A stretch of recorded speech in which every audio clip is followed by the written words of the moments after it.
1, 2, 3, 2, 2, 3.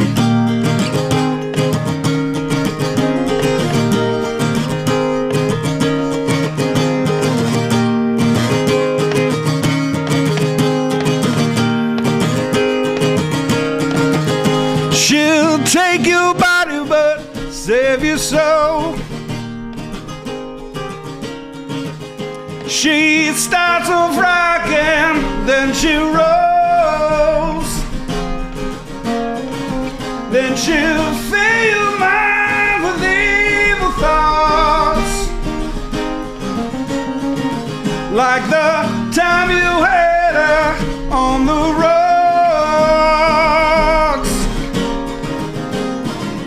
You can offer her the world, just don't love that gypsy girl. You can promise diamonds and pearls, just don't love that gypsy girl.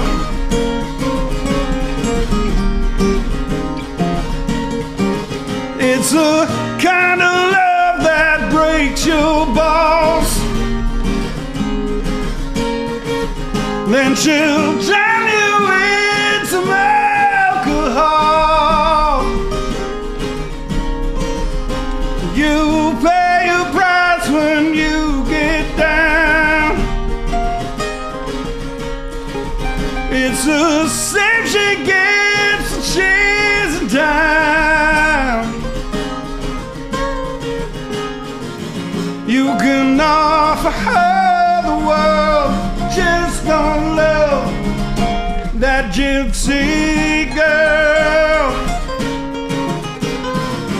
You can promise diamonds and pearls, just don't love that gypsy girl.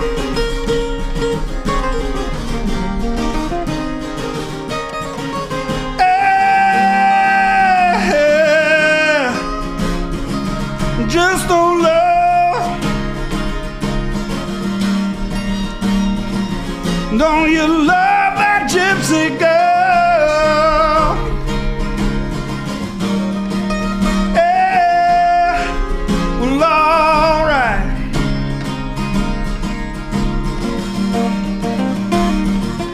Don't you love her? You can offer her the world, just don't love. You can promise diamonds and pearls, just don't love. Doesn't matter, boy or girl, just don't love that gypsy girl.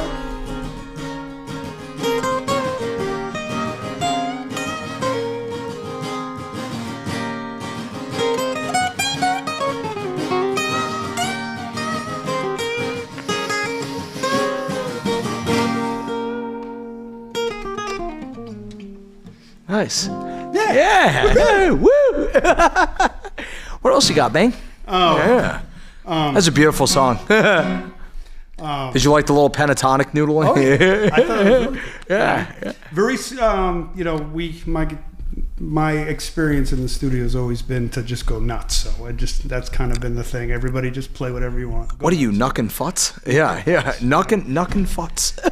This one, it's called Somebody's Baby Mom, and it's fun. Nice.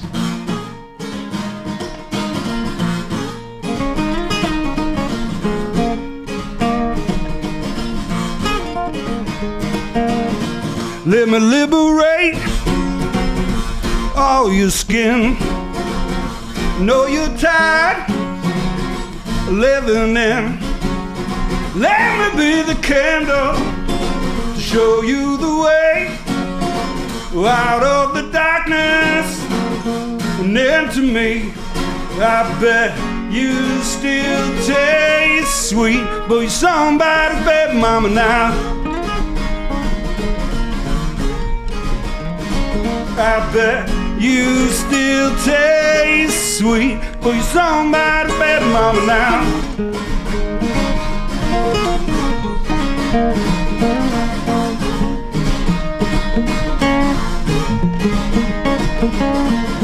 I know there's years gone by, but now you're here for another try. You can take me places and drive Mercedes-Benz. Well, it ain't yours yet, it's paid for by him. I bet you still taste sweet for your somebody, baby mama now. I bet you still taste sweet for your somebody, baby mama now. Well, I bet you still taste sweet. Bet you still taste sweet. I bet you still taste sweet. But you're somebody's baby mama now. You're just somebody's baby mama now.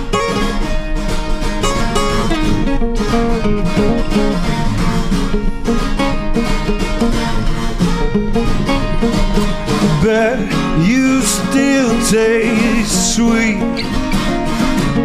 Bet you still taste sweet. I bet you still taste sweet. But you're somebody's baby mama now. You're somebody's baby mama now. Ha ha! Woo!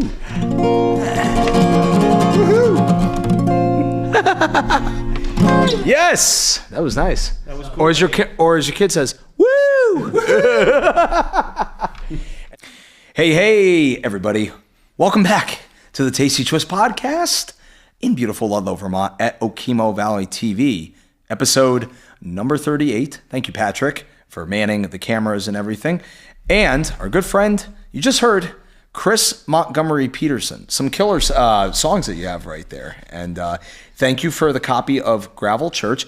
Folks, you can find Kris Montgomery Pedersen via his group, Christian Montgomery and the Winter Kill Band, via YouTube, Facebook, Instagram. And you can also find him, I believe, correct me if I got anything wrong, kmwkb.com.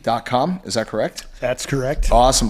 Welcome, sir. First question I have for you. Have you done a podcast before? I have. You have? Mm-hmm. You have. Awesome. So you're familiar kind of with the interview process. Yeah. Awesome. Yeah. You've got quite the background. So you live now currently in South Wallingford, Vermont. But as we mentioned before, you've kind of traveled all around, including Denmark for a period of your life, right? Yep. Yeah, awesome. That's where my dad's from. I have a significant amount of family, probably the most amount of family overseas. That's awesome. And you've been playing for a very long time. You probably started at a young age, I would say, and you're self-taught, right, as you mentioned? Yeah, I taught myself to play guitar. Vocally, I was trained in the church. My Episcopal reverend was a tenor for the Boston Pops. Oh, no kidding. Wow. And he heard me sing in church, knew that my family was not the most affluent, and said, hey, could I give him some lessons? And he introduced me to the Beatles and Rolling Stone and kind of sent me on my way. Yeah. It was a downward spiral. That's awesome. Now, when you taught yourself guitar, did you teach yourself any other instruments too, like piano or electric bass or drums, for example? Did you? Yeah. Yeah, I can play bass, a little bit of piano, a little bit of the clarinet back in grade school. Yeah. But that was, give me an instrument, I'll try to figure it out. I've still been stumped by harmonica. Haven't been able to figure it out. It definitely got to work like the lungs out for that, right? The pipes, the singing and playing that at the same time. I don't know how they do it. Yeah. Before we get into your personal history as a musician and vocalist, you've worked for different companies such as American Songwriter News, Americana Music Association, and BMI also as well, correct? Yeah, I've written for a bunch of different music publications, doing reviews. Right now, a friend of mine, Keir Burns, who's the singer of Keir Burns and the Kettle Burners down in Boston. Right. They just won Americana Band of the Year. He started a publication down there. writing for, and then Radio X in Troy, New York. I've done some reviews and stories for. Gotcha. So you've mainly published, but have you also worked from the tech side of like in the studio as well too, like pushing the buttons and producing albums for people or anything? Or no, that's beyond me. No. Yeah, same also as well too.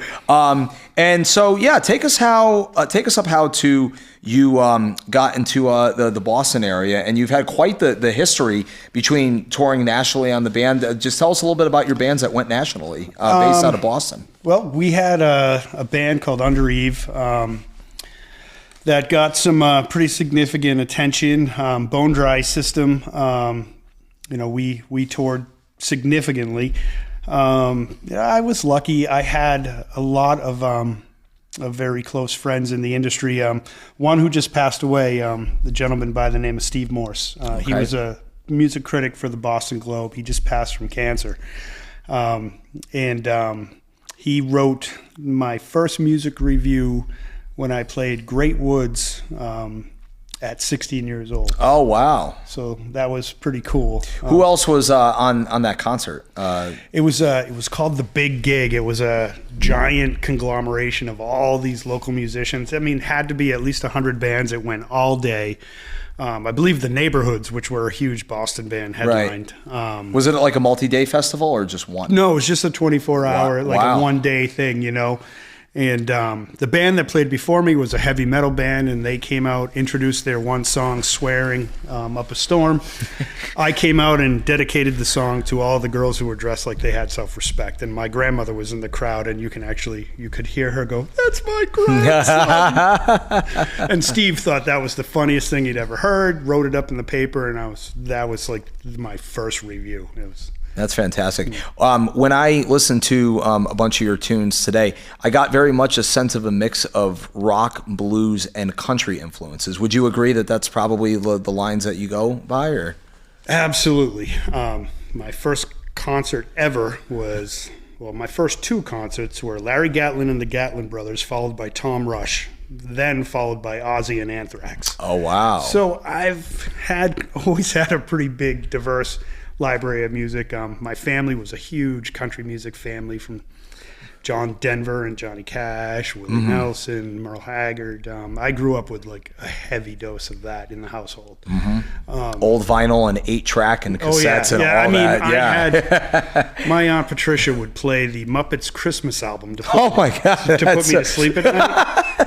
That's awesome. She was a huge provider of music. Did that involve Animal yelling behind the drum kit, or is that just strictly Electric Mayhem? I remember when I first discovered hallucinogenics and actually went back to that album and said, I'm going to listen to this.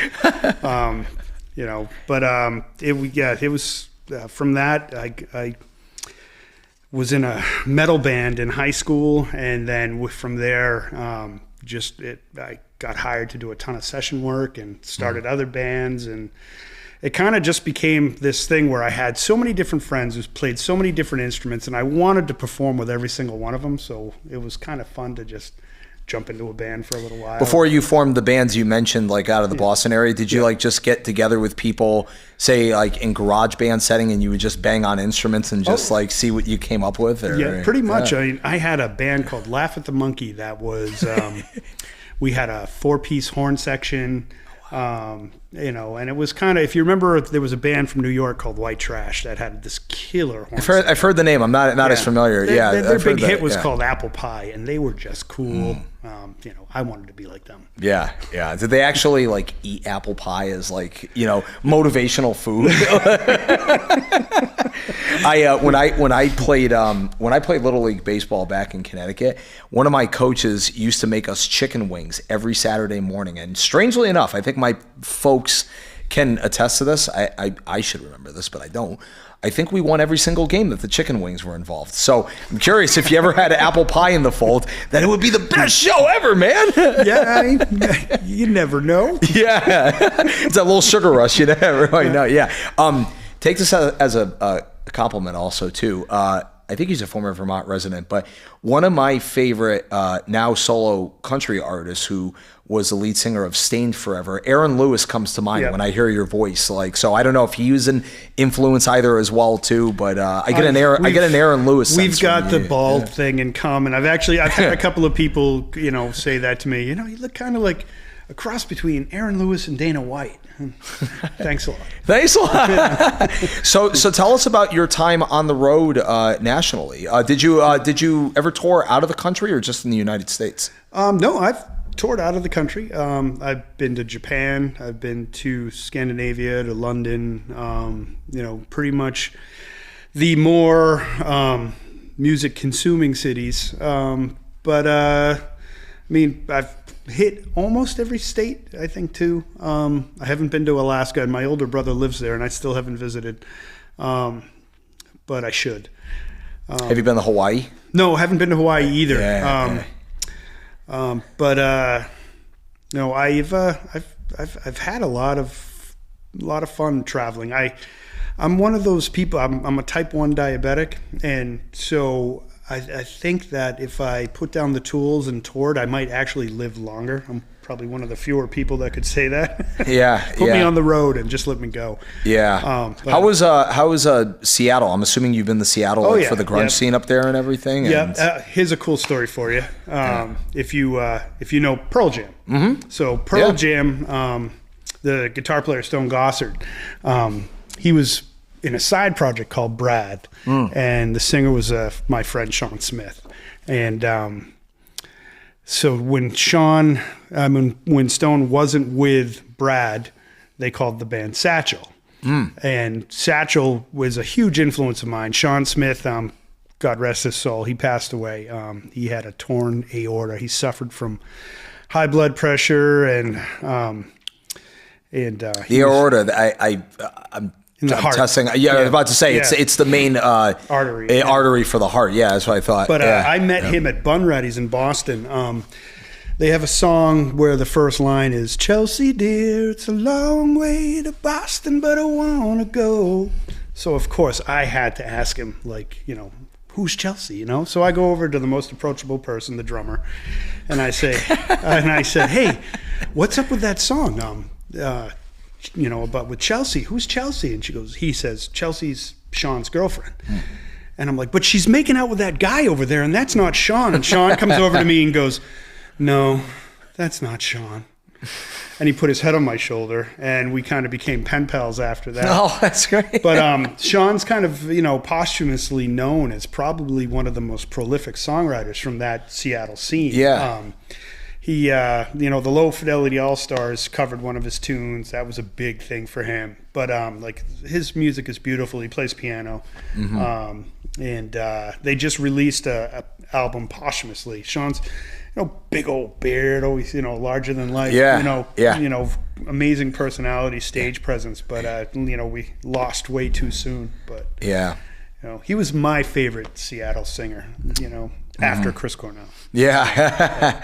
Chris Cornell, man, he always had a way of peeling the paint off the ceiling or the wall, like how high he could sing and everything. So, yeah. And you had mentioned in the warm-up that you shared the stage with the likes of Alice in Chains, correct? Yeah, we opened for them. We've opened a lot of different side projects, like the Afghan Wigs, a lot of bands from that era's side projects too that kind of needed support, and we're like, we'll bring these guys on. What was one scenario that really stood out to you as far as memory wise, like, wow, this is wicked cool what we're doing right now?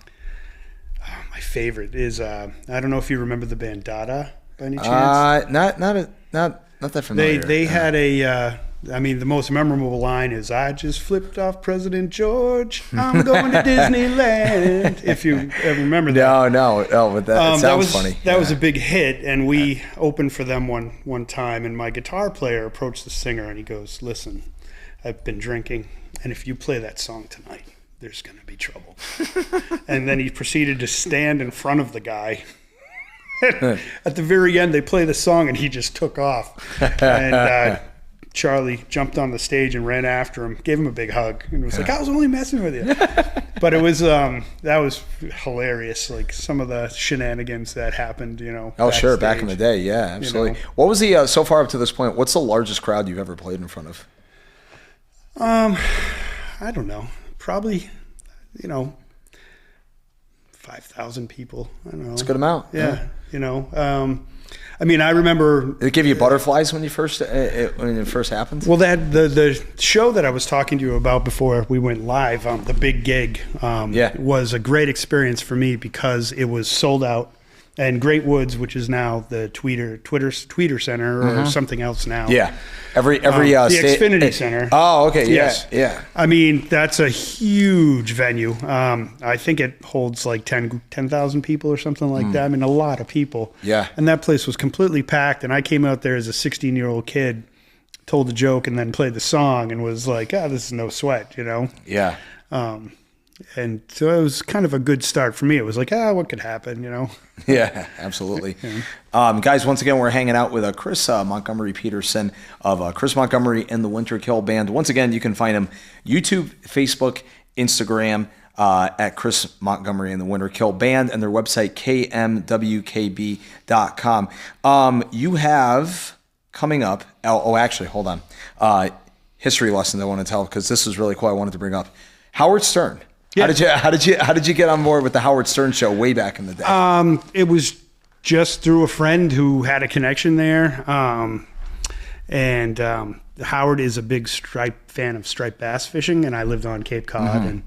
And the gentleman who did my music video with Michelle Laurie from Sports Illustrated and all that jazz had won a Howard Stern contest for making videos. And his last name was Matheson. I want to say Dan or Dave.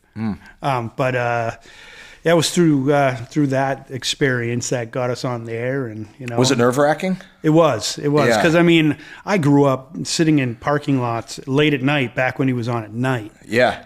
Listening on WBCN in Boston right before going in to play band practice and whatnot. Right. When I lived in the city, and he was just hilarious. A lot of people have obviously, and he's still, in my opinion, I get a lot of inspiration from him. And one of the reasons I love doing this podcast is because I have always admired the great Howard Stern's way to interview people, as far as like getting questions and answers out of like his guests that you would never like anticipate. But I would imagine 30 years ago, he had a lot more spit and fire in his personality, as far as like just being the shock jock king. And was he a challenge to like work with, just as far as like him asking the questions or liking what you did, or was he pretty like laid back? Him, Robin, and Gary Dell'Abate and all those guys, were they pretty laid back to work with? They were, and it was right around the time that Gary messed up and did the Baba Booey thing. And so like, everybody was still in that, it was still in that period of time where it was brand new and everybody was doing the fa-fa-fooey, fa-ba-booey. And it was like, it was just funny because these things would come out of left field and you'd go, and you'd just start laughing, and like everybody was just acting like they were 12. Yeah. And I mean, everybody's dream is to just, be able to be a kid from birth till grave, Yeah, exactly. So and he's, some handle it better than others, by the way, mentally. Yeah. But I mean, he's just the business model that he's employed so many people. It's remarkable, man. It's remarkable, and he's still going strong at Sirius XM after all these years. God, I think he's been there for almost 20 years now. I think he started in 06 or something like that. It's pretty crazy. But no, dude, that's awesome. That's a great thing to pat yourself on the back on, is the Howard Stern show, Yeah. Yep. Tell us about your new EP that's coming out. You have a, correct me if I'm wrong, you have a EP release party happening at the Roundhouse in Manchester. Is that correct? We're celebrating it December 7th at the Roundhouse, where it was just quick kind of impromptu thing. My guitar player called and said, "Hey, do you want to do this? It's close to my house." Right. And I was like, "Okay, I'll do it for you." Tell us a little bit about it. It's 5 songs, the EP? Yeah, it's called, tentatively called Prophets of the Apocalypse. I started working on some of the songs when COVID hit. and just kind of sat on those for a little while. And then it went away, and I was like, this just doesn't seem the same. And then Trump got elected to a second term, and I was like, oh no, we're bringing it back. So it was, we have a song called "Leaving Texas." I have two cousins, Inga and Thor, Pedersen, who live in Texas and Houston, and it was a song written about them calling me and saying, I got to get out of here. I got to get out of here. This place is killing me. Between the hurricanes and then the droughts and then the fires. I was actually just about to ask you about the hurricanes, if they got my cousin Inga's home got completely destroyed. Oh man. And there's such an incredibly funny part of my family too. Inga is a blonde, beautiful, right-wing Republican, truck-driving, gun-toting girl. And my cousin Thor is a cross-dressing, gay, flamboyant. Right. He's absolutely hilarious. He's just so full of life and very left-leaning. Yeah. So it's kind of neat to see how they can coexist. What are their backgrounds? Like they do for work? Do they play music either too? No, they're not musicians. Inga drives trucks, and I think Thor is in some kind of marketing now, in recovery. So he's doing his thing. Yeah. Circling back to the EP, in addition to we mentioned this beforehand also too. Re-releasing of your single "American Fire." Was all this recorded at the Underground with Vincent Freeman? Or no, "American Fire" was recorded with Joe Clapp at Ultrasound Studios in Hanover, Massachusetts. Joe got nominated for Producer of the Year at the Boston Music Awards and the New England Music Awards after that record came out. He's just a super talented guy. And after the political climate here changed, and I can't tell you how many emails I have to respond to from my family in Copenhagen who are like, they're removed from the situation enough where they email me and say, "Are you safe? Is everything okay? Do you need to get out?" So we decided it was ripe for the current, atmosphere right now. That first song, the first line of that song will tell you where I lie politically. And we needed a radio edit for it, and that's why we did it. Yeah, absolutely. That's cool. Yeah. How in your career, how has like the process of songwriting or working in the studio been for you? Do you find recording in the studio like challenging as far as if you're able to nail songs in one take, or does it take multiple times to nail it? Like how do you know when something feels right when you're writing a song or releasing and producing it? Well, I've had several different experiences. So when I started with Joe, I was blessed to have this conglomerate of studio guys. Jeff Armstrong from the Delta Generators played drums. And they're a pretty big, bluegrass blues band. And then my friend Dave Leach, who's a Berkeley grad, kind of a very Tony Levin-esque. Tony's my favorite bass player. He was King Crimson, right? King Crimson, Peter Gabriel. Yeah. That's right. I forgot about that. I got to see him play with Peter Gabriel and Sting when they did the Rock, Paper, Scissors tour on his birthday in Worcester, Massachusetts. All three of those guys together? Oh, my gosh. Wow. Oh, yeah. Wow. It was cool. It was funny. Peter Gabriel. That's like the G3 version of bass players right there, Yeah. Peter Gabriel comes out and, he's a big old belly hanging out. He's like, "I know you're thinking I've held up a little bit better than Sting," and then he played Englishman in New York, and then Sting played a few of his songs, and then they did a few together. It was just so cool. So you were a fan of Genesis also too? Oh yeah. Phil Collins. Those guys were like the founding fathers of prog rock. Absolutely. Yeah. Did you ever see Rush? I never got to see Rush. Yeah. Unfortunately. Yeah. I'm a big Steve Wilson guy, and Porcupine Tree. Oh yeah. That's a great band too, man. Yeah. Talk about a killer sound.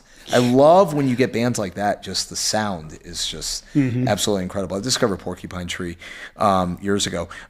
Speaking of different groups, who would you say has been some of your biggest influences over the years, like heroes? Oh gosh. So It's a broad question. You can go I'm like glad top you five. I'm glad you said I sounded like Aaron Lewis because I try to sound like Chris Whitley. I don't know if you've ever heard of Chris. What was the last name? I'm sorry. Whitley. Yeah. What's his? He got big in the 90s. He was opening for Tom Petty. He had a song called Big Sky Country that was huge. Nice. And he was just a singer-songwriter.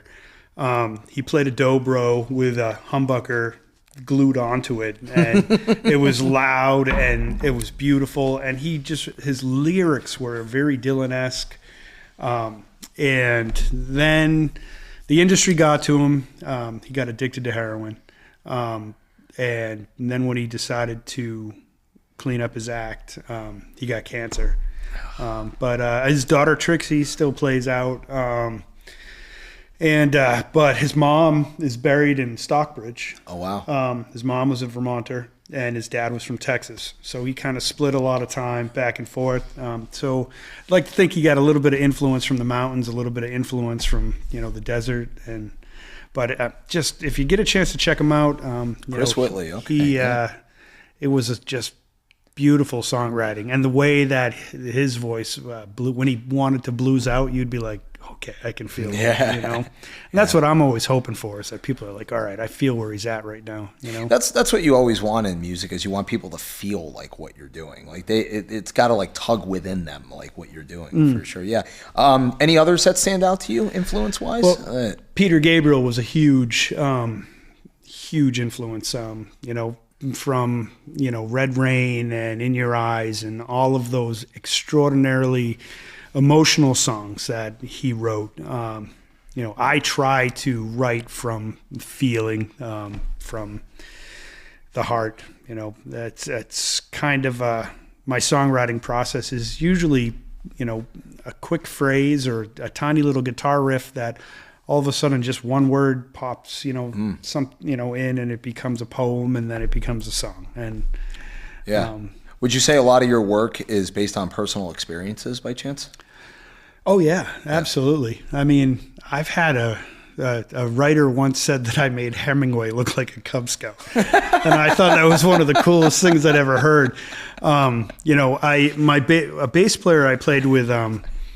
His name is Roberto Telleria, and in 2001, it was right after 9/11, he wanted me to go to Nicaragua and meet his family with him. And we got off the plane, and he says to me, he goes, listen, we're flying a little bit faster into the runway because they still shoot at the planes from the mountainside. And I was like, you could have told me before we left Boston. Yeah, right? Yeah. But we got there, and then the first day we were in Managua, and I've got some cool pictures on our Facebook page of me trading my guitars for AK-47s from a bunch of former Sandinistas, and I'm like, and I was a big drinker back then too, so loaded on tequila with AK-47s while these guys are fiddling with my guitars and thinking it was cool. And got to go to Mick Jagger's first wife, Bianca's studio in downtown Managua. Oh, wow. And record there. And wow. That was cool. Did you ever get to meet Mick himself? No, just his wife. No. Have you seen the Stones live? No, I've never seen him live. Do you want to touch base on the Paul McCartney story that you were telling me about? That was funny. My parents were beatniks. My dad was a fisherman, mom was a hippie kind of person, and she always stayed in shape. She's always been very beautiful, and she met a doctor and got married. When I was in my 20s, and.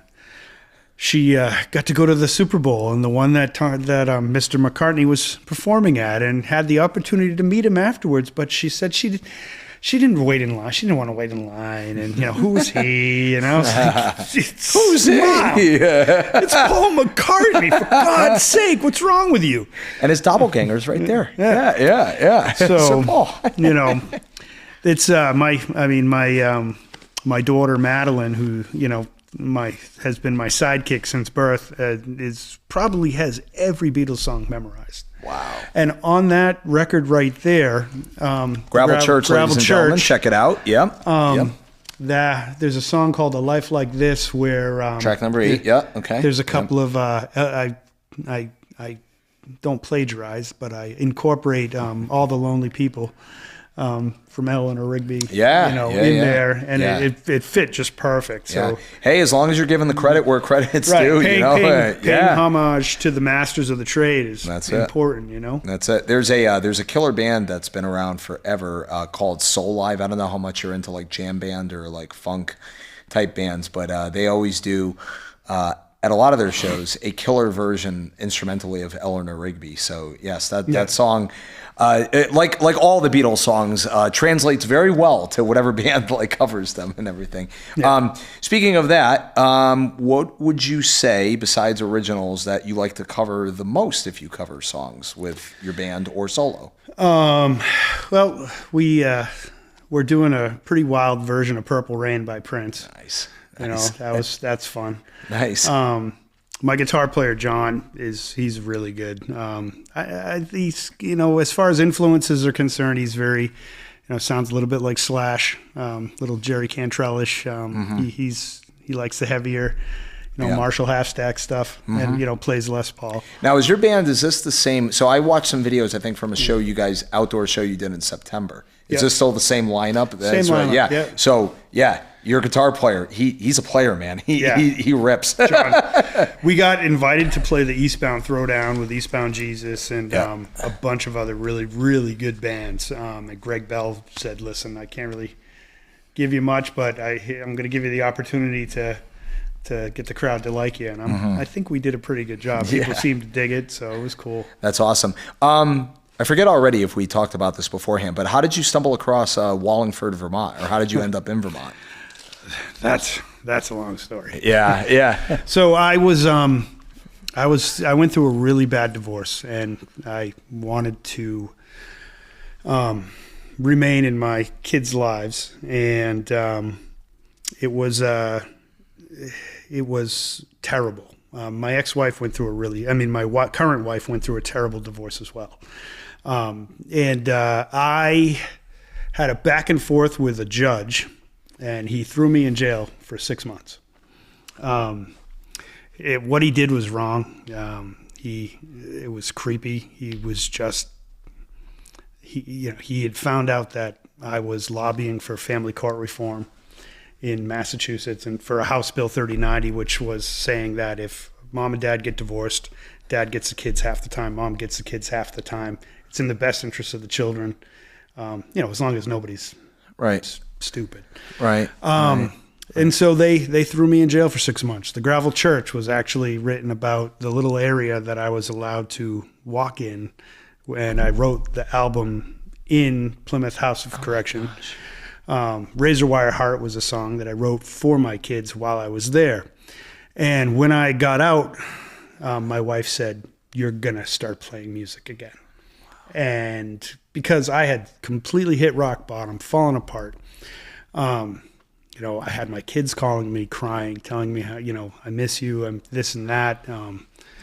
Mom was just upset that I left her and made my life hell. So I wrote the record, and then I wrote another one, and then I wrote another one with Joe Clapp. So 3 albums, and she just kept coming.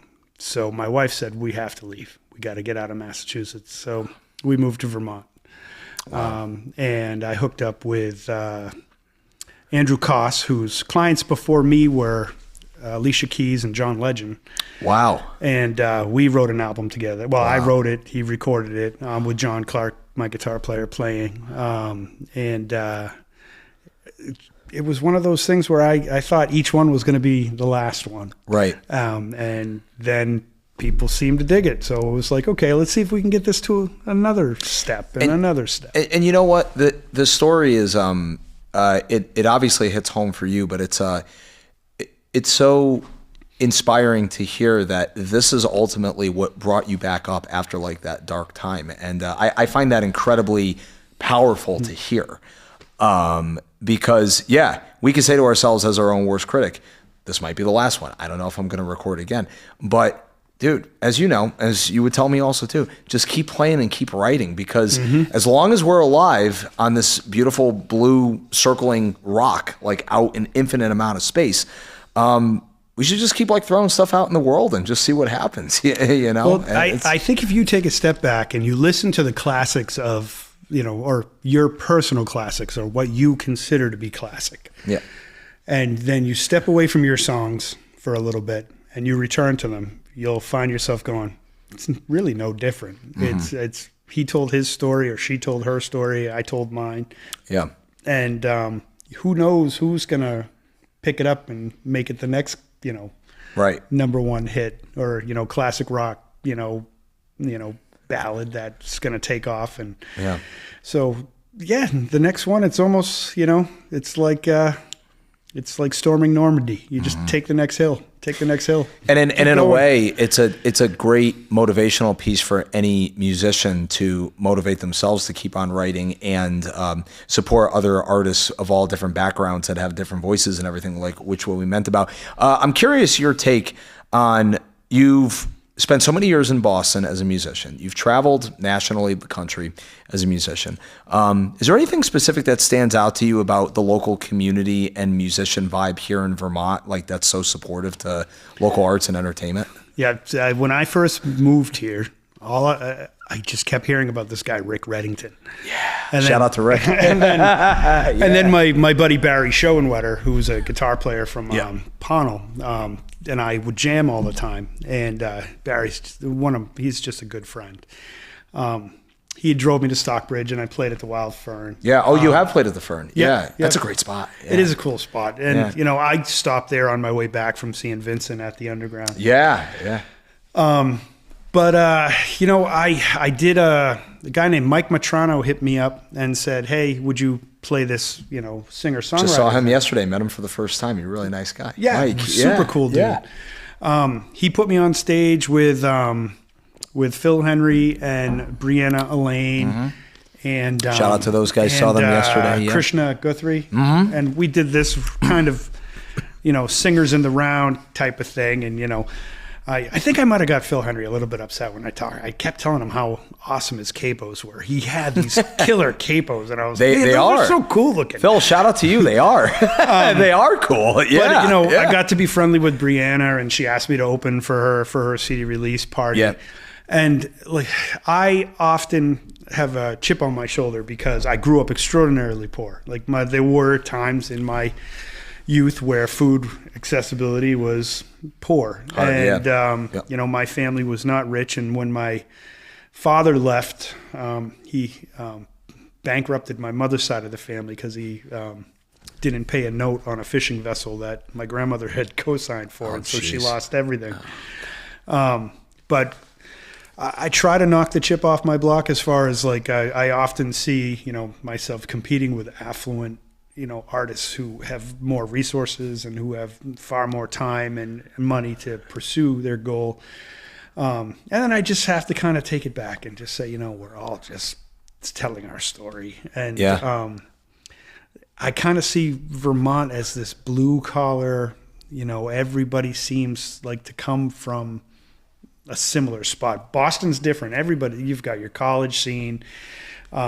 You've got the very affluent parts of the city that some kids come from. And then you've got the kids who have been in Dorchester and Southie who are, the guy like Dropkick Murphys and all those guys, growing up with them and, Power Man 5000 and Rob Zombie and all those guys. Rob's brother, Spider, lived 2 apartments down from me in Boston. Oh, is that right? Yeah. They're just cool dudes. I just did a show in Cambridge recently, and that's a mega college town, man. Yeah. They know how to party out there. Play a Toad? Or? No, it was a Grafton Street bar and grill or pub and grill. Shout out to those guys. Yeah, it was just a Friday night, 9:30 to 1:30 in the morning. So I was testing my late night hours memory again, pre-COVID. Just and then I had a show in Wayland the next morning for brunch, 11 to 2. So ain't no rest for the record. Just get right up. And I had a gig in Vermont later on that night, 6 to 8. So I had to get right on the road after that brunch gig. Oh gosh. Anyways, man. Yeah, no, but that's cool. Any big shows on the horizon in Vermont coming up besides the EP release? Nope. That's the part of my musical experience I struggle with the most is booking original music. I don't play covers. Being self-taught, and writing as much as I do, it's hard to stop and figure out somebody else's stuff for me. So, playing original music seems to be a lot more prevalent in like the Saratoga, Albany. I played at the Fuse Box in Albany. I played at Polly's Hotel in Albany. It seems as though that area still has like a really significant kind of like original live music vibe. We got to bring that back to Vermont. I agree. And I think some places I've played at myself in Vermont, I think really cater towards original music. But yeah, like you said, depending on, and this could be like anywhere, depending on where you are, if it's mostly like bars and restaurants, yeah, they're obviously looking for what will sell and what will bring people in. But we should definitely talk in another time, like some places like to hook up as far as original music for you and everything. Because that'd be great. Connections are a beautiful thing. That's what we're all in here for together and everything. Tell us a little bit about your the kid that you fostered and everything, right? Oh gosh, yeah. So my wife, in her infinite wisdom, when we moved to Vermont, we got goats, and we had 12 at one point. That's awesome. It's madness. Did you ever learn goat yoga? We had that. She had like every breed. She got the Nubians, she got the Alpines, she got everything. I should have known, like dogs, there are breeds of goats. I should have known. And it wasn't like all of a sudden there was an adult goat in the house. We bottle fed all of them like they were our children. And so we had those for quite a while. And then she had the opportunity to get horses. And so we upgraded, got rid of the goats, had the horses. We still have our ducks and our chickens and all that. Yeah. We have a farm in Wallingford. Do you have a big property? Yeah. It's we have the cow farm right behind our house. We did pretty well with the vegetables, somewhat self-sustaining here. Yeah. But we got 2 horses, and I told her, I was like, it's only a matter of time until this is people, right? And so we got licensed by the state of Vermont to be foster parents, and we had a teenage girl who, we eventually reunited with her family, and then we got a 5-year-old autistic boy, and he has become the light of our life. He is the kids. And what's his name again? Trent. Yeah. He has been through hell and back, when we started fostering him, he was a little tiny peanut, and now he's little belly hanging over the pants, and he can't say April, so he calls my wife Bee-Boo.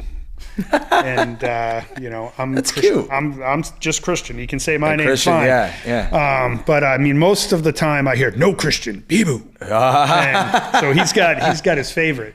But let's tell the audience, whenever there's a good time, what does he like to say? Woo! We taught him that at the Blue Cat in Castleton. Yeah. I did a show there. It's the bistro, right? It's called the bistro. Blue Cat Bistro. Yeah. I did an acoustic show there, and April brought him with us, and he was just, after every song, hands up in the air. I was like, have you taught him to do the fist bump? We're working on it. We do the. Oh, that's a good one. That's a good one. Yeah. Because a lot of the kids now are doing the fist bump with the explosion. Oh yeah, that's a big one. Yeah. I try to keep up. Let's start with LOL and go from there, right? Right. My daughter texts me and I'm like, I don't know half of what you just said. OMG, OMFG. Like, what are we talking about here? Yeah. It's hard to keep up with the kids. Yeah. Do you do a lot of solo acoustic shows or just primarily bands when you play? I do both. I try to get out and do solo stuff as well. We have, as a band, we're all tradesmen. My guitar player is an electrician, bass player is a property manager. My drummer, James, is a biomed technician at the hospital I work at. Yep. I'm a plumber at the hospital. And so it's sometimes hard to all get on the same page for practices and shows. Sure. And I want to it's like a relationship in and of itself, Yeah. I want to just keep my name out there, keep people interested in what I'm trying to do. And well, I think you have a great presence on social media, by the way, as far as like sharing links and events and stuff. Yeah. I'm trying. You do a great job, man. I'm trying. You do. You do. I forgot to mention this. Actually a couple questions. There's like 3 questions. I'm looking at my notes here. A favorite guitar that you have that you like to play? Yeah, I have my Diablo, my Hamer Diablo. Strat, it's a right? Strat imitation. Yeah. I have a Seymour Duncan on the neck that is there for when I need to have a little bit more presence, a little chunk. I have that. I play a Taylor acoustic. I got offered an endorsement from Breedlove. And I've only tested one of their guitars so far, and I was like, yeah. I played in Lake George with it, and the kid told me, he goes, don't ever bring this with you again. So I'm back to my Taylor.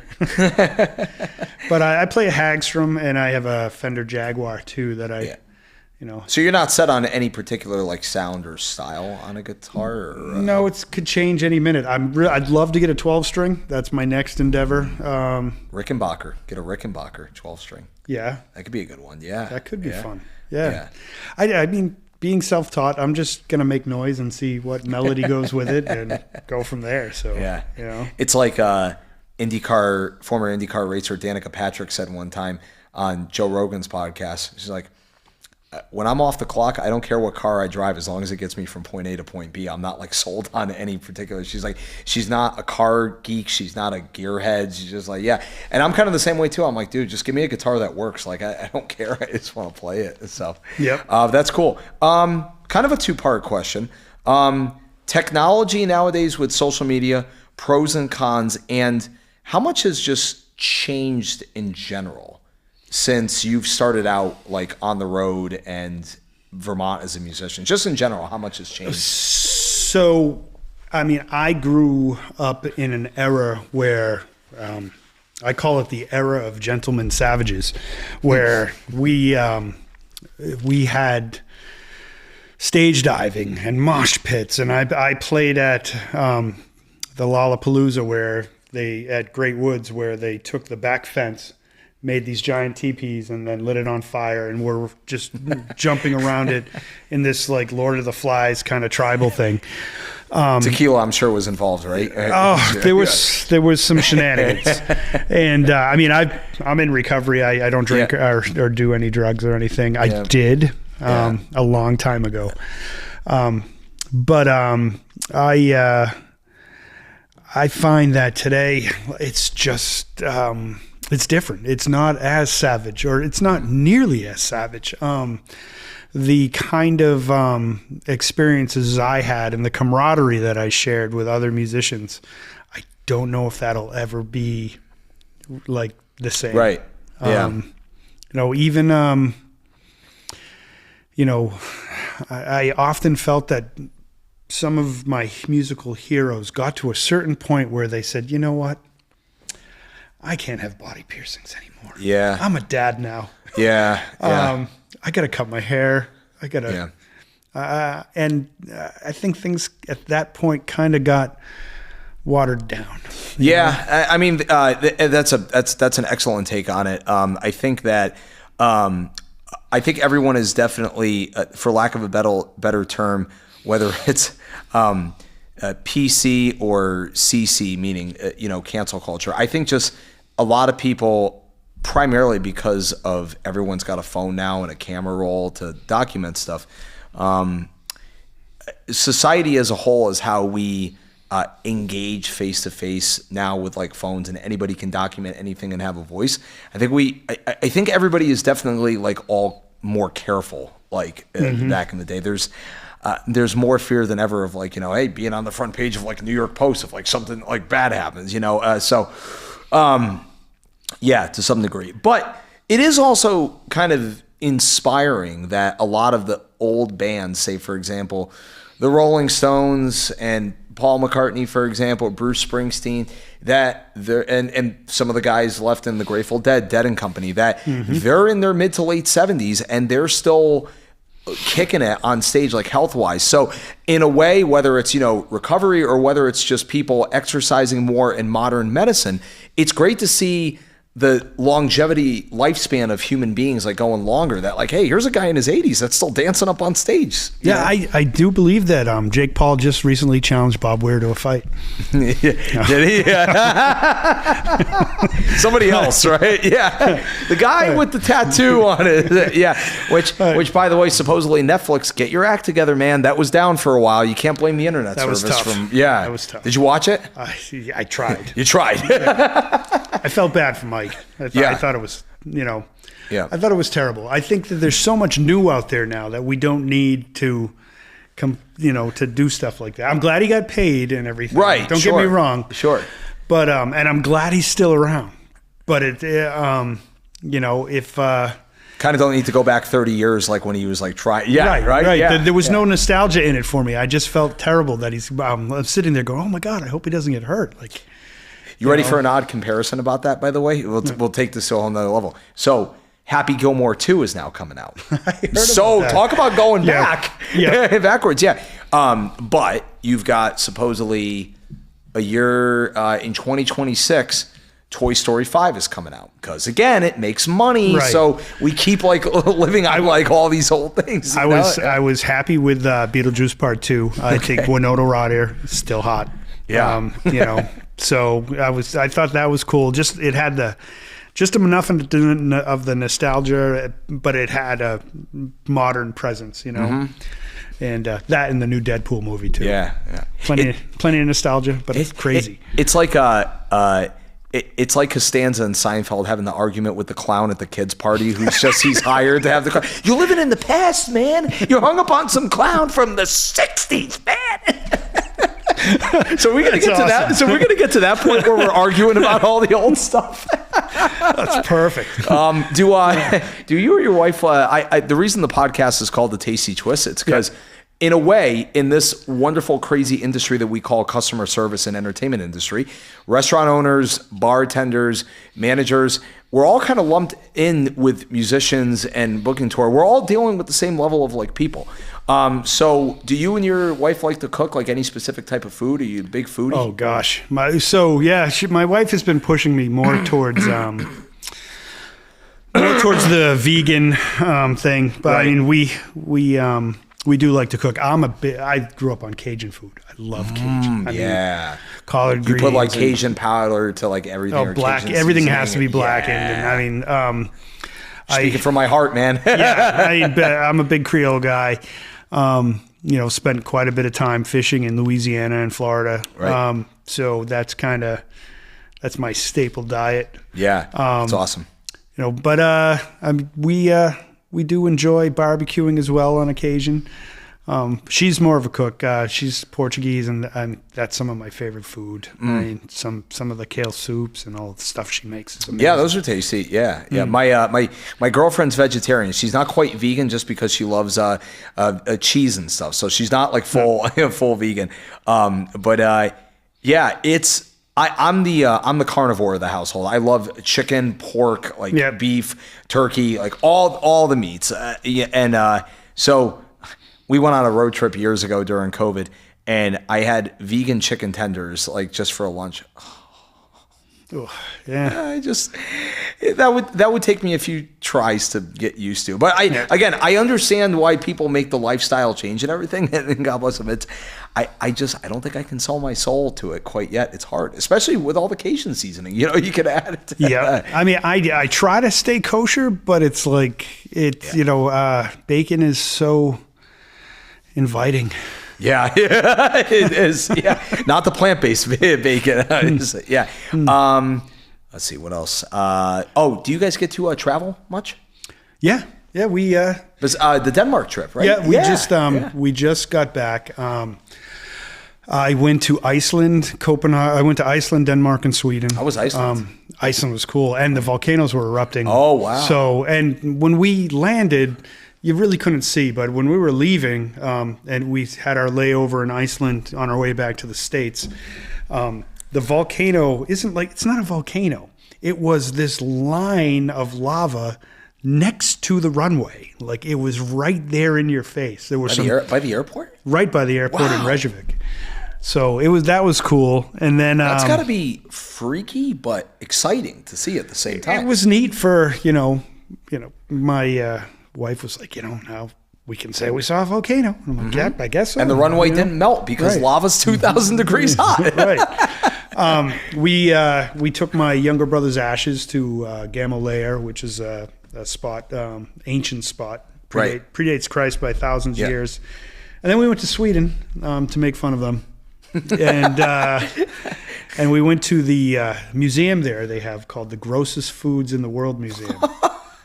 And what, may I ask, was that entailed? all of the grossest foods in the world. Liver and onions, you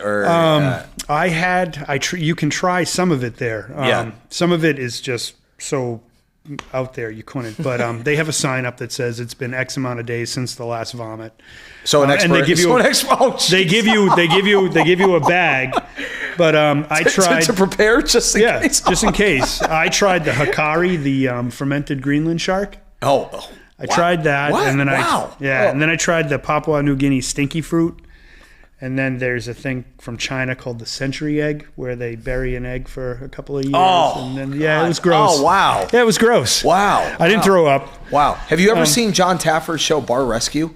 No. Oh, it's a reality show. It's where I've mentioned this a handful of times on the podcast. So for folks that are big fans of the Tasty Twist so far, I'm sorry if I repeat myself. Seinfeld, John Taffer, Toy Story, just we have our favorites. Number of topics. Yeah, exactly. But he's one of those guys that spies on what the kitchen staff is doing as far as, are they keeping up with health procedures? Yeah. Is there mold growing out of the ceiling? So can you imagine John finds in a pasta bowl a century-old egg that just pops up from there? Mm-hmm. Yeah. Be like, you know what? I could get $500 for that. Yeah. Just throw it on Facebook Marketplace and see what you could get, right? It was an interesting place. It's some of my family members, being a Dane, we're very competitive with the Swedes. And but going over there, it was just fun. Like it is a fun culture, and it's quirky. And if you ever get a chance to check it out, it's the grossest foods in the museum, World Museum. I'm gonna have to look it up on the internet when I get home. Yeah. Do you want to give a special shout out to anybody for this podcast episode?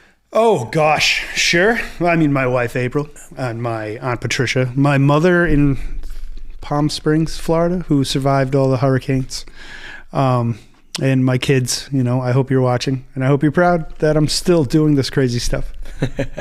Do you have any inspirational advice you'd like to give the world out there? Yes. It could be from a family perspective. It could be from a career perspective, If you can't do anything good, at the very least, don't do any harm. I like that. That's fantastic. And then lastly, just remind the audience once again where they can find you on the intraweb and all of your releases over the years. I like that you call it I call it the intraweb too. The intraweb, yeah. You can find us at our homepage, the kmwkb.com. We're on Facebook, Instagram, Blue Sky. We're on all the streaming platforms from Spotify to Apple and Amazon. We're everywhere. And I have found that I've been doing the one fan at a time thing. And I get so excited when I see, oh, hey, I've got 425 people on YouTube now. My nephew is Logan Montgomery. His name is, he goes by Monty Zon, Xon. He's out in LA, and he's a pop singer in his early 20s, giving it his best shot in Los Angeles. And, not the easiest of areas, I would imagine. No, it's a dreadful area. And I know he's expecting his first child too. So in December, add that into the fold as well too. Yeah, in December, Shiloh, I believe it's Silas is going to be born. Because apparently Christian wasn't cool. But it was already taken. Yeah. But anyway, Own that, man. You know, I get really excited because there's a couple of like streaming platforms where I'm like, man, I've got like 2 more followers than him, and I'll send him an email, and be like, ha. That was like when if I was doing the math correctly, that was like when the Tasty Twist started 4 months ago when Allie T was our first guest. I believe on their YouTube channel they had like 920, and now they're into like the 1,010 department. So wow. Okemo Valley TV is heading in the right direction. Sweet. Thanks to the Tasty Twist. Hey, by the way, speaking of that, once again, you guys can find all the released episodes of the Tasty Twist via okemovalley.tv, their YouTube channel, or my website, sammybmusic.com. Kris Montgomery Pedersen, anything else you'd like to add before we sign off? Support local music. You guys, we're struggling out here. Help us out.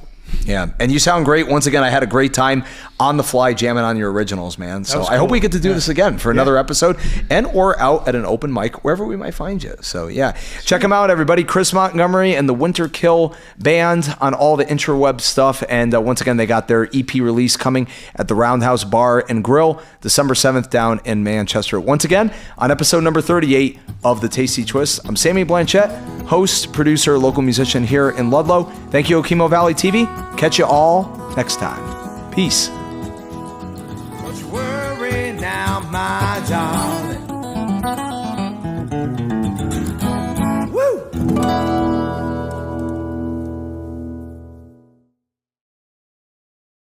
Hey everybody, thanks for watching this episode of the Tasty Twist with Sammy B. You can watch all the episodes of this podcast on Okemo Valley TV's YouTube channel. Please like and subscribe. You can visit their website, okemovalley.tv, consider downloading their mobile app, or watch them on live television via VTEL, channel 166 and 167, Comcast 1076 and 1086. Are you interested in supporting a local media station? Please consider becoming a member today. Visit okemovalley.tv for more information.